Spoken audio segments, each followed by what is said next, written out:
तो सबसे पहले बात करेंगे इस वक्त में बीजेपी के संसदीय दल की बैठक, जिसमें प्रधानमंत्री नरेंद्र मोदी का गर्मजोशी से स्वागत किया गया। तालियों की गड़गड़ाहट के साथ में प्रधानमंत्री नरेंद्र मोदी का संसदीय दल की बैठक में स्वागत किया गया। मोदी मोदी के नारे लगे।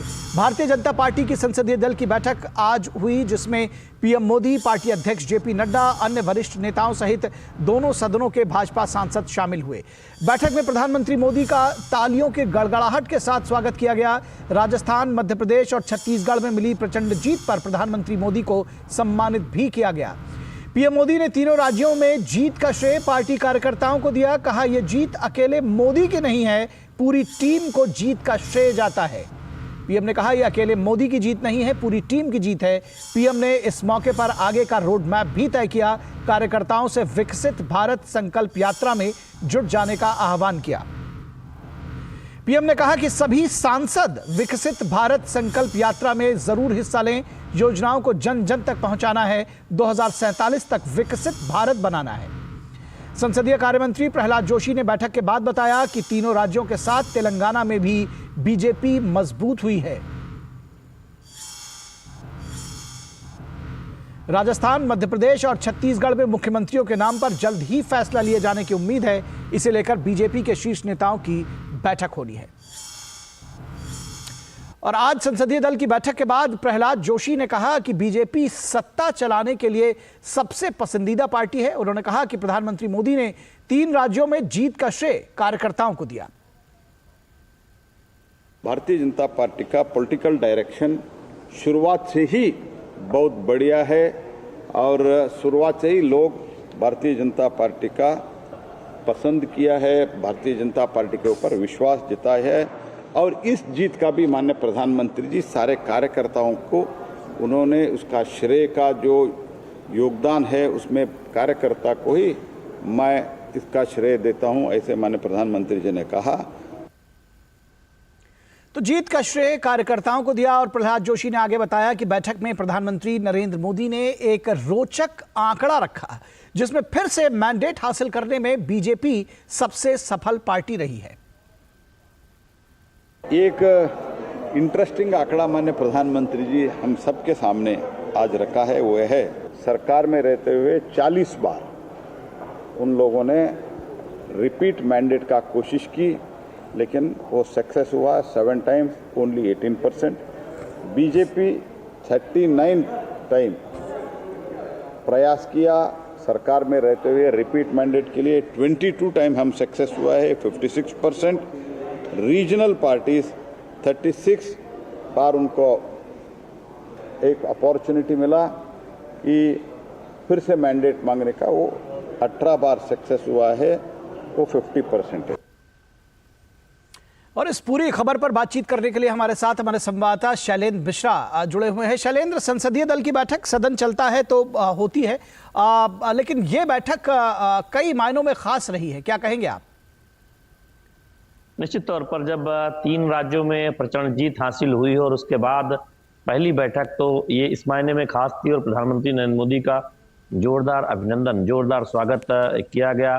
तस्वीरों में आप दिखा भी रहे हैं जिस तरह से जब जीएमसी बाल योगी ऑडिटोरियम में प्रधानमंत्री पहुंचे, तब तालियों की गड़गड़ाहट से बीजेपी के सांसद, केंद्रीय मंत्री प्रधानमंत्री नरेंद्र मोदी का स्वागत कर रहे थे। और संसदीय कार्य मंत्री ने जब अपनी बात रखी और जीत के हमने देखा कि बीजेपी के राष्ट्रीय अध्यक्ष जेपी नड्डा ने माला पहनाकर स्वागत किया, तो बहुत उत्साह के माहौल में ये संसदीय दल की बैठक हुई। प्रधानमंत्री नरेंद्र मोदी का संबोधन हुआ, तमाम बिंदुओं को आपने रखा है कि किस तरह से विकसित भारत संकल्प यात्रा में सांसद अपनी भागीदारी सुनिश्चित करें, कैसे जन जन तक जो कल्याणकारी योजनाएं हैं उसे पहुंचाएं। तो बहुत महत्वपूर्ण इस लिहाज से बैठक रही है। और एक बहुत रोचक आंकड़ा जिसका जिक्र आपने बाइट के जरिए सुनाया भी डीडी न्यूज के दर्शकों को, प्रधानमंत्री ने इस बात को कहा कि जब से बीजेपी का गठन हुआ है तब से आप देखें सत्ता में वापस लौटने का जो दर है, जो प्रतिशत है, तो भारतीय जनता पार्टी का कांग्रेस या फिर क्षेत्रीय दलों के मुकाबले बहुत बेहतर है। यानी भारतीय जनता पार्टी एक पसंदीदा पार्टी बनकर उभर रही है। दोबारा सत्ता में आने की जनता बीजेपी के गवर्नेंस पर विश्वास करती है और यही वजह है कि कांग्रेस हो या क्षेत्रीय दल हो, उससे ज्यादा प्रतिशत भारतीय जनता पार्टी का है सत्ता में वापस लौटने का। और लगातार तीसरी बार सत्ता में वापस लौटने में भी बीजेपी कांग्रेस और क्षेत्रीय दलों से कहीं आगे है। तो कई बातें प्रधानमंत्री नरेंद्र मोदी ने महत्वपूर्ण बातें आज की इस बैठक में कही है। इसके साथ ही साथ सांसदों को कहा है कि वो जनता से कनेक्ट हो और हर संभव कोशिश करें कि कल्याणकारी योजनाओं की ज्यादा से ज्यादा जानकारी जनता को सुनिश्चित की जाए। तो आज की बैठक उस लिहाज से बहुत महत्वपूर्ण रही। तो प्रधानमंत्री नरेंद्र मोदी का अभिनंदन किया गया, क्योंकि चुनावी जीत जो प्रचंड बीजेपी को मिली है उसका सबसे बड़ा कारण यह माना जा रहा है प्रधानमंत्री नरेंद्र मोदी की लोकप्रियता और उनकी अगुवाई में जो कल्याणकारी योजनाएं चल रही हैं उसको जन जन तक पहुंचाने का काम भारतीय जनता पार्टी के संगठन ने किया है। तो आज उत्साह भरे माहौल में हमने देखा बीजेपी संसदीय दल की बैठक हुई।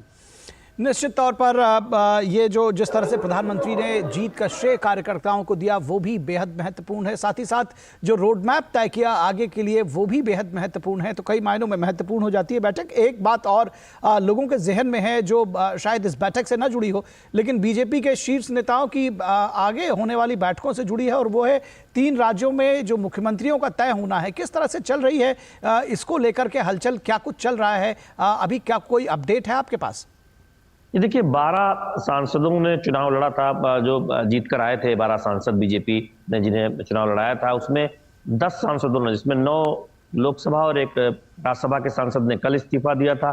आज अब से थोड़ी देर पहले बालकनाथ, जिनके नाम की बड़ी राजस्थान में चर्चा है, उन्होंने भी त्यागपत्र दिया है लोकसभा अध्यक्ष को लोकसभा की सदस्यता से।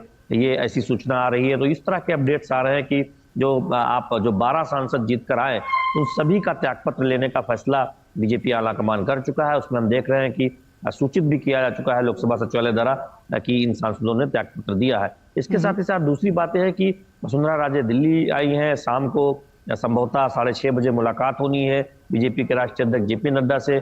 बैठकों का दौर देखने को मिल रहा है। 3 दिनों में महासचिवों की बैठक तो रूटीन में होती है। इसके साथ ही साथ शीर्ष नेताओं की लंबी और मैराथन बैठक चल रही है। जो हमारे सूत्र बता रहे हैं कि संभवतः अगले 2 दिनों में यानी इस सप्ताह के अंत तक ये फैसला कर लिया जाएगा कि ऑब्जर्वर के नाम का ऐलान कर दिया जाए। और जब ऑब्जर्वर के नाम का ऐलान किया था निखिल, तो ये साफ हो जाता है कि मोटा मोटी नाम तय हो जाता है कि किसे मुख्यमंत्री बीजेपी बनाने जा रही है, राजस्थान में या मध्य प्रदेश में या छत्तीसगढ़ में। तो उसकी एक कवायद चल रही है, बहुत सारे नामों पर विचार चल रहा है, ये सूत्र बता रहे हैं। और इस सप्ताह के अंत तक जरूर कोई फैसला होगा, ऐसे संकेत मिल रहे हैं। जी चलिए, बहुत शुक्रिया इस तमाम बातचीत और जानकारी के लिए। आप भी नज़र बनाए रखिए, हम आपसे अपडेट्स लेते रहेंगे। फिलहाल बहुत शुक्रिया शैलेंद्र। तो इस खबर में बस इतना ही रुकेंगे।